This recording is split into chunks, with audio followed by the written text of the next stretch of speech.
ఆ యొక్క కౌంటర్ ఇన్సర్జెన్సీలో పోరాటం చేస్తున్న, ఉగ్రవాదులకు వ్యతిరేకంగా పోరాటం చేస్తున్నటువంటి సోల్జర్స్ చూశాను.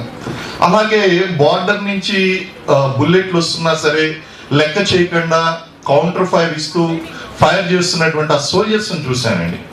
మళ్ళీ అలాంటి ఎనర్జీ నేను మన శ్రీనివాస్ గారిలోను, శ్రీ పతంజలి శ్రీనివాస్ గారిలోను, వారి శిష్యుల్లోనూ చూస్తున్నాను. కారణం ఏంటి అంటే a sound mind and a sound body is very important.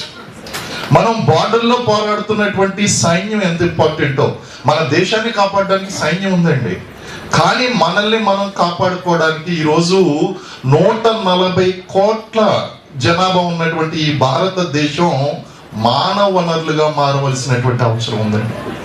There is a lot of difference between a population and human resource.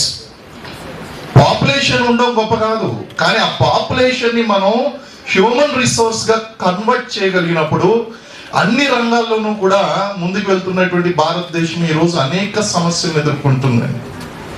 1947, 1961, 1971 and 1999 లో ఫేస్ చేసినటువంటి ప్రాబ్లమ్స్ వేరు, అప్పుడు ఉన్నటువంటి భారతదేశం వేరు, ఇప్పుడు మనం ఉన్నటువంటి భారతదేశం వేరు. ప్రపంచంలో 5వ ఆర్థిక శక్తిగా ఎదుగుతున్నాం, అలాగే 4వ రక్షణ శక్తిగా ఉన్నాము, త్వరలోనే 3వ ఆర్థిక శక్తిగా ఎదగబోతున్నాము.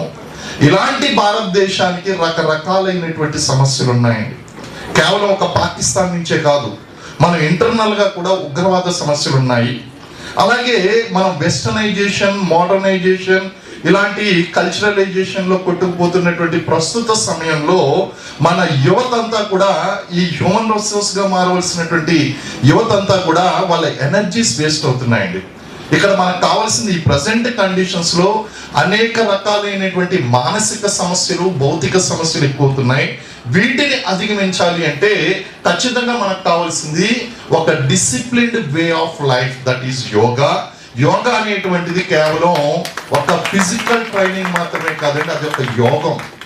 ఆ యోగాన్ని అందుకోవడానికి ఈ 141 కోట్ల మంది జనాభా కూడా ముందుకు వచ్చినట్లయితే మనకు వస్తున్నటువంటి యొక్క రకరకాలైనటువంటి సమస్యలు ఏదైతే ఉన్నాయో, నాట్ ఓన్లీ ఎక్స్టర్నల్ అగ్రెషన్ అండి. మనం ఏమనుకుంటాం అంటే దేశానికి ప్రమాదం అనేటువంటిది ఎవరో పాకిస్తాన్ వాళ్ళు ఎవరో సృష్టిస్తారని. టుడే ఐఎమ్ టెల్లింగ్ మన దేశానికి ఉన్నటువంటి అతిపెద్ద సమస్య ఏంటంటే మన యొక్క అభివృద్ధిని చూసి ఓర్చుకోలేనటువంటి శత్రువులు ఎవరైతే ఉన్నారో మన దేశానికి న్యూక్లియర్ థ్రెట్ ఉందండి. 100% న్యూక్లియర్ థ్రెట్ ఉంది. ఆ న్యూక్లియర్ థ్రెట్ ను మనం ఎదుర్కోవాలి అంటే గనక మనం ఒక డిసిప్లిన్ వే ఆఫ్ లైఫ్ ప్రకారం ఒక డిసిప్లిన్ వేని అలవాటు చేసుకోవాలి. మనకి గవర్నమెంట్ బ్లాక్అవుట్స్